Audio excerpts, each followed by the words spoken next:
Good afternoon, ladies and gentlemen. It's a pleasure to be here. It's more than a pleasure. It's an honor to be here to celebrate Yoel's wonderful career is one nice way to sum it up, I guess. But today, what Assaf and Arella had asked me to give a lecture about some current work that I've been doing. They didn't ask me to talk about this particular topic, but this is a topic that's a bit closer to my heart right now, and it's something which I've done more recently. And what it has to do is it's going to focus on, there's an old problem about canines. Now this is a slide of a chimpanzee over here on the right.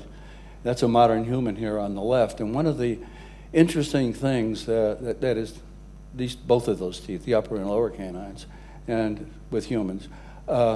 Interesting thing about in human evolution is one of the ways we recognize an early human, or earliest human, has to do with this whole business of shortening up the canines.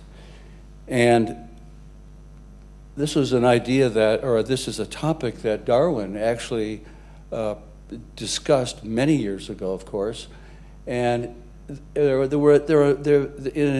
since then there have been a number of theories about why canines would be reduced. Now, Darwin's idea was simply that humans adopted tools, and that allowed canines to be reduced in humans.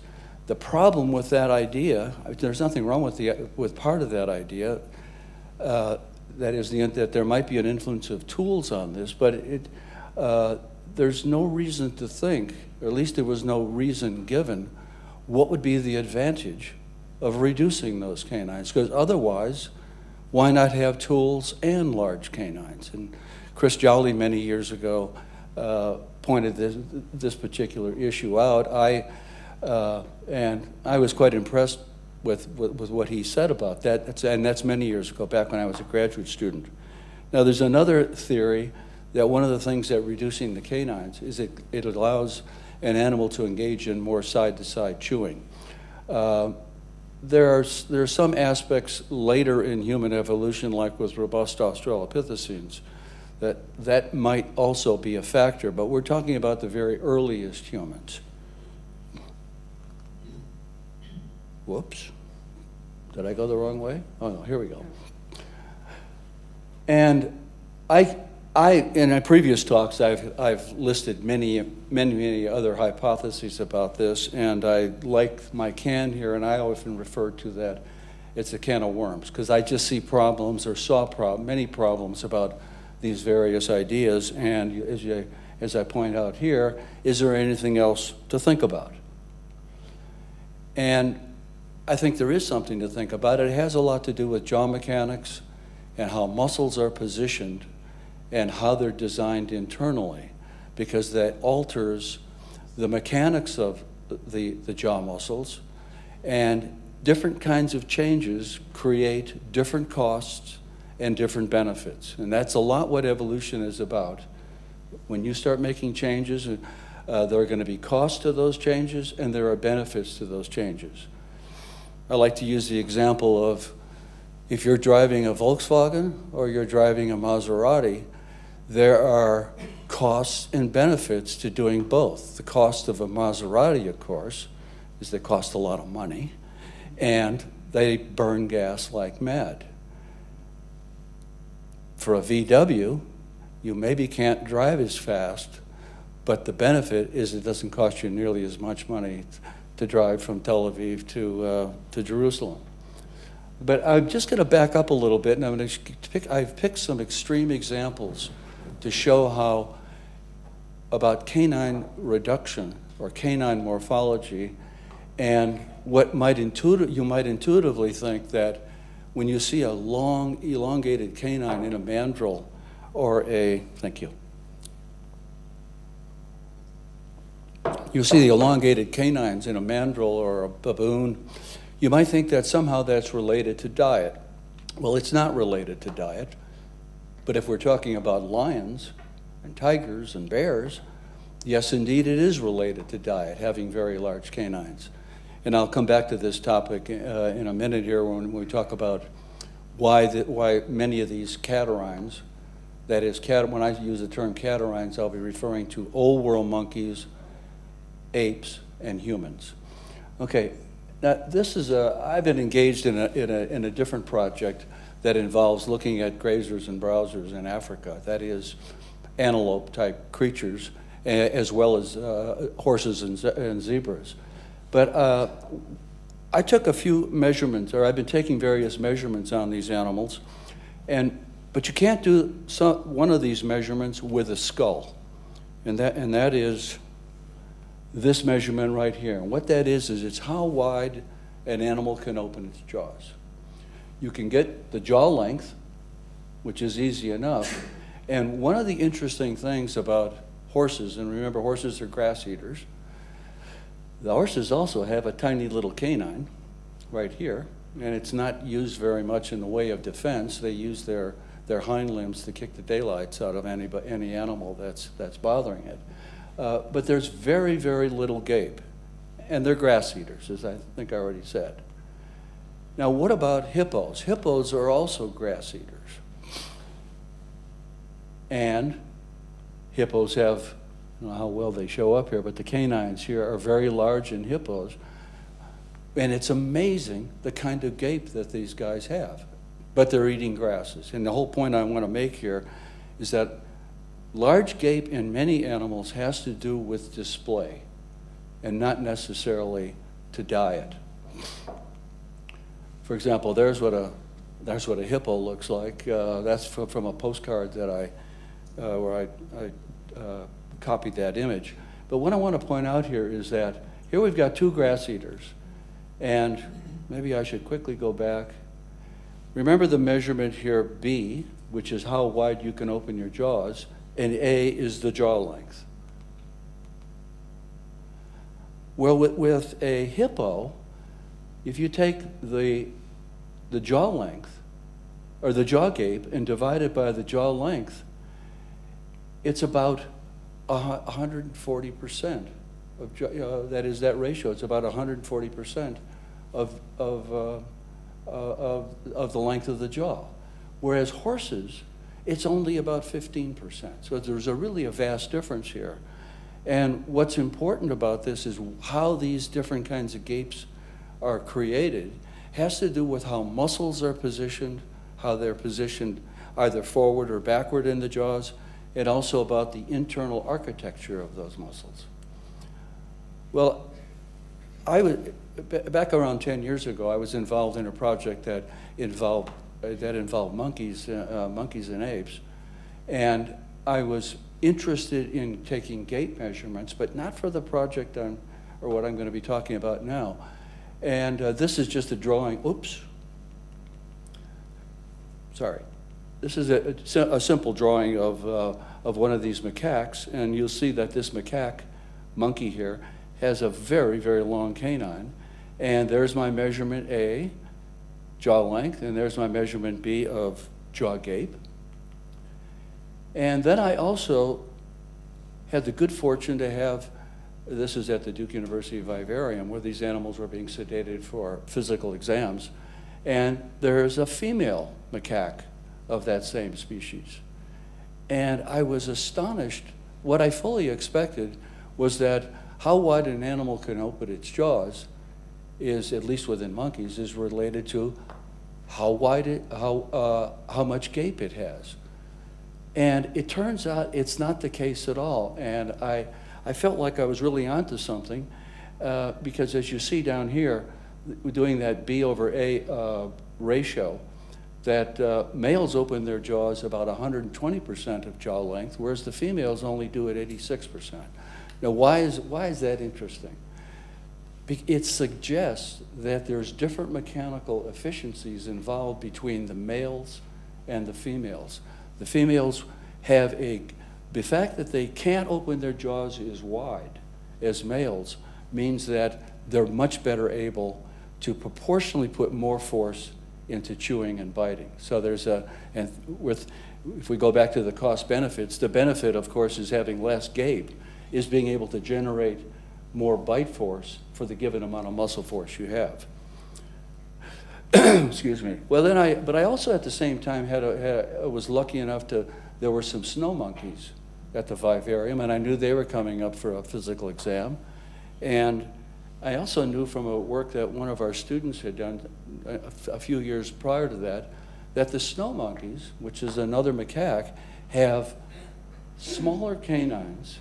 That is, the male snow monkeys have smaller canines than the male Macaca fascicularis. And I thought, I wonder if it also transfers between species with gape and small canines, or gape and canine morphology. Now, I just want to add another measurement that I'll be talking about, and it's just a simple measurement from the tip of the lower canine, to the tip of the upper canine. I just call that canine overlap.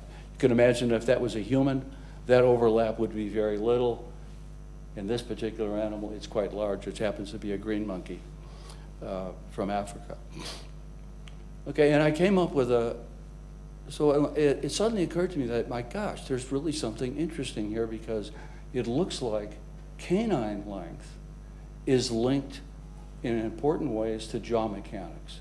And I think and it occurred to me that if my hypotheses there are two of them actually, but my hypotheses are correct, it gives us an advantage for an ape-like early human, or last common ancestor for humans.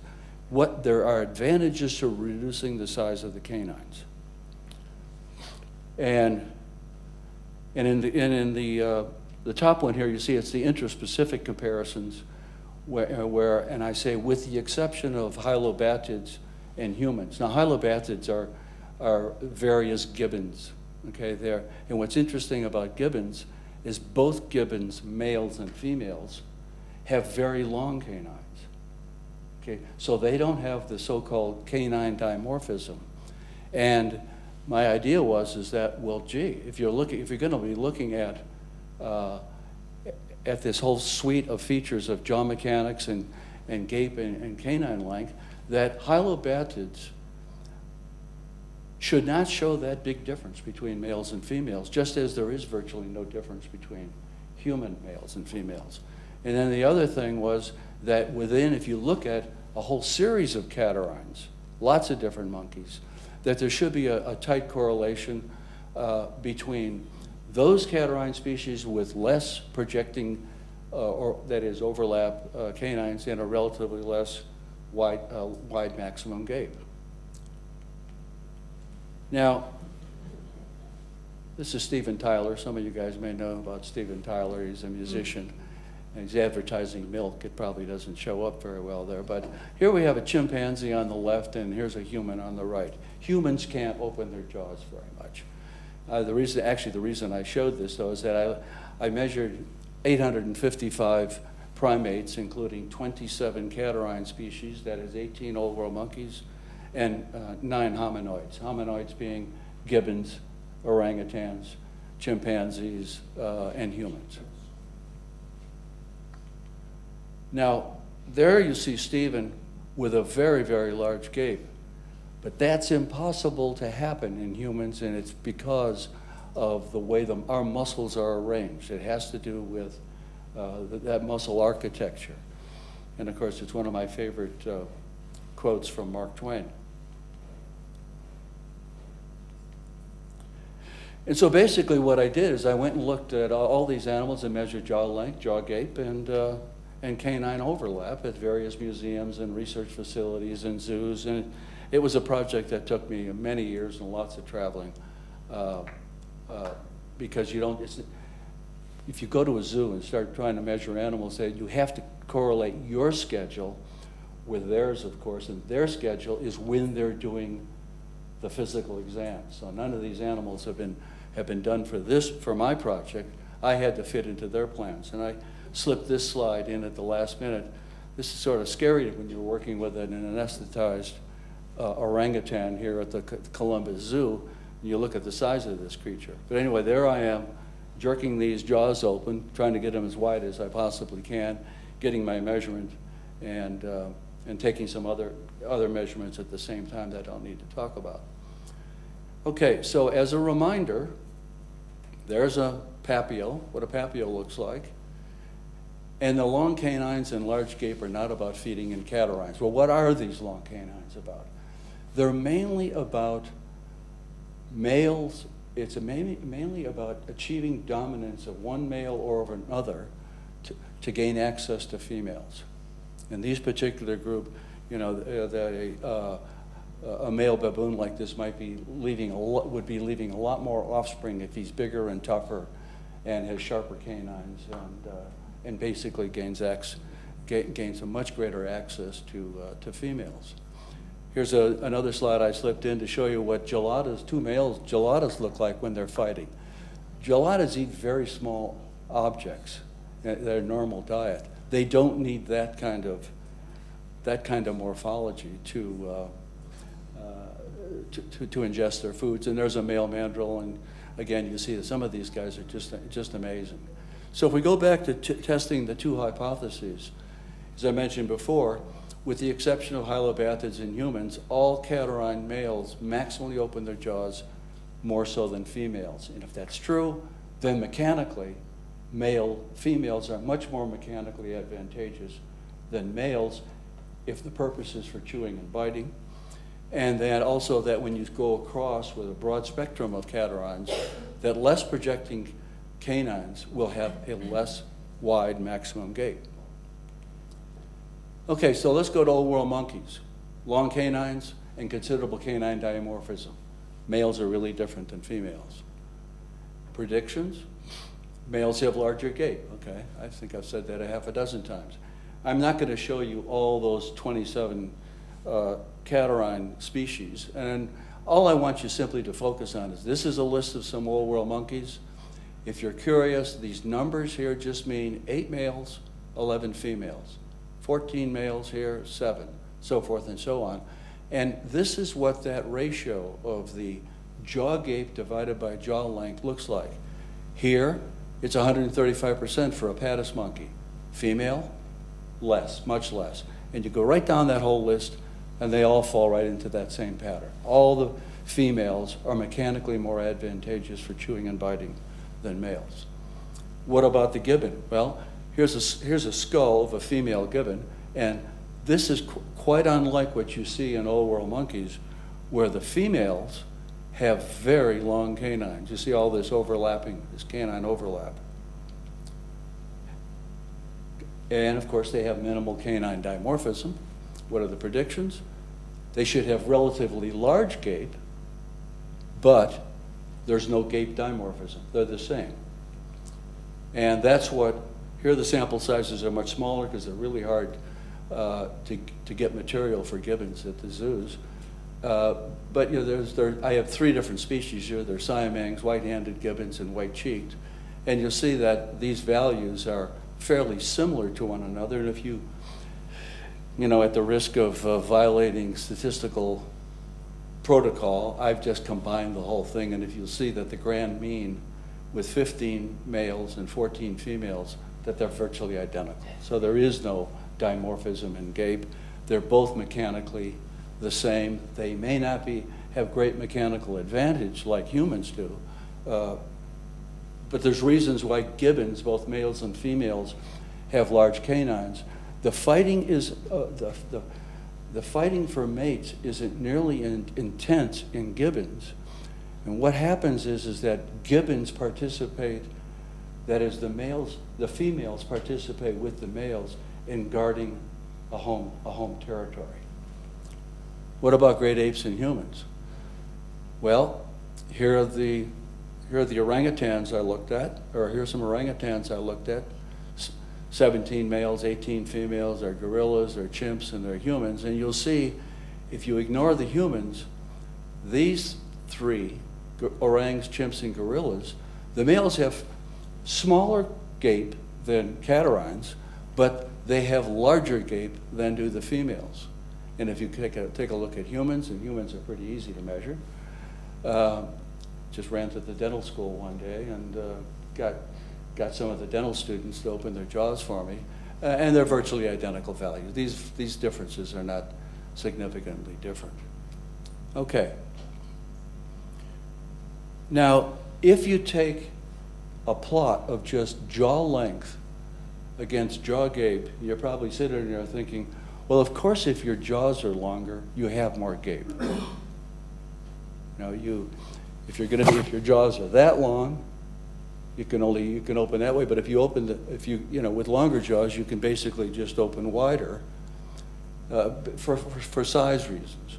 And what's interesting here is that knowing jaw length and jaw gape, that the R squared, or the percentage of variability in jaw gape, is only 55%. So it explains a lot. Jaw gape explains a lot about, or jaw length, or vice versa, to the tune of about 55%.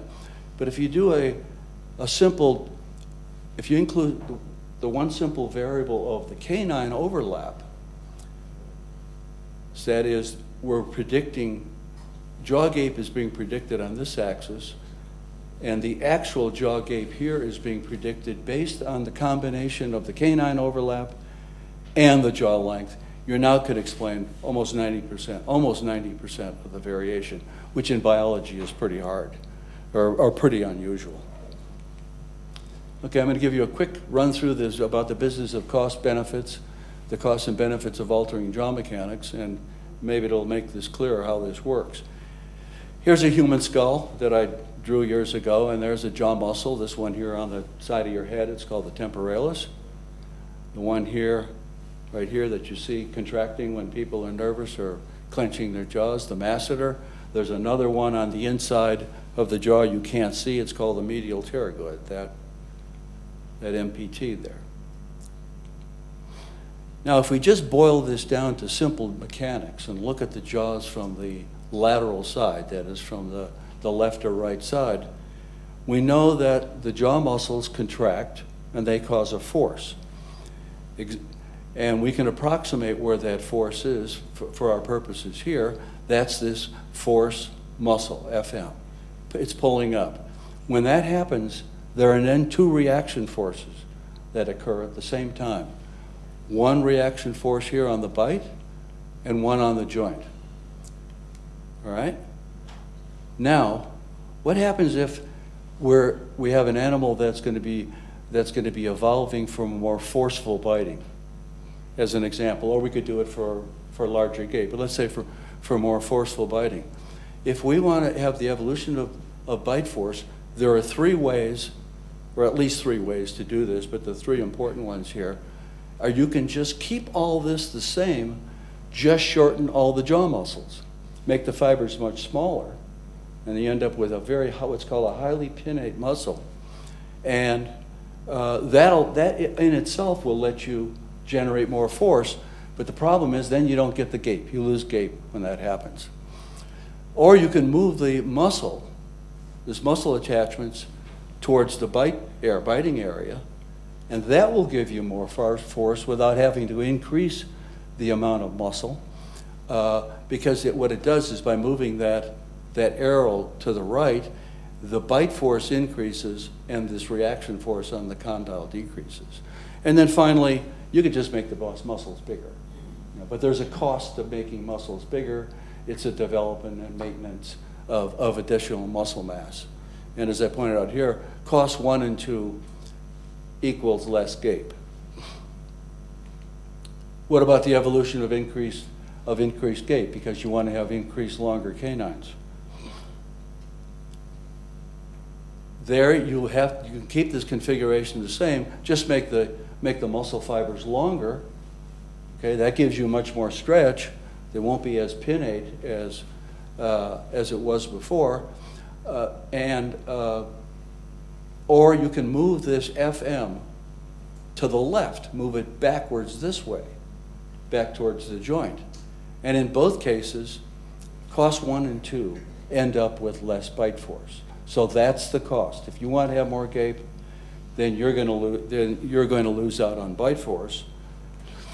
And in order to maintain the bite force equivalence, you have to increase more muscle. Let's say although you're evolving for a larger canine and larger gape, your diet is basically staying the same. So therefore, you have to increase your jaw muscle size, and that again, is an important cost.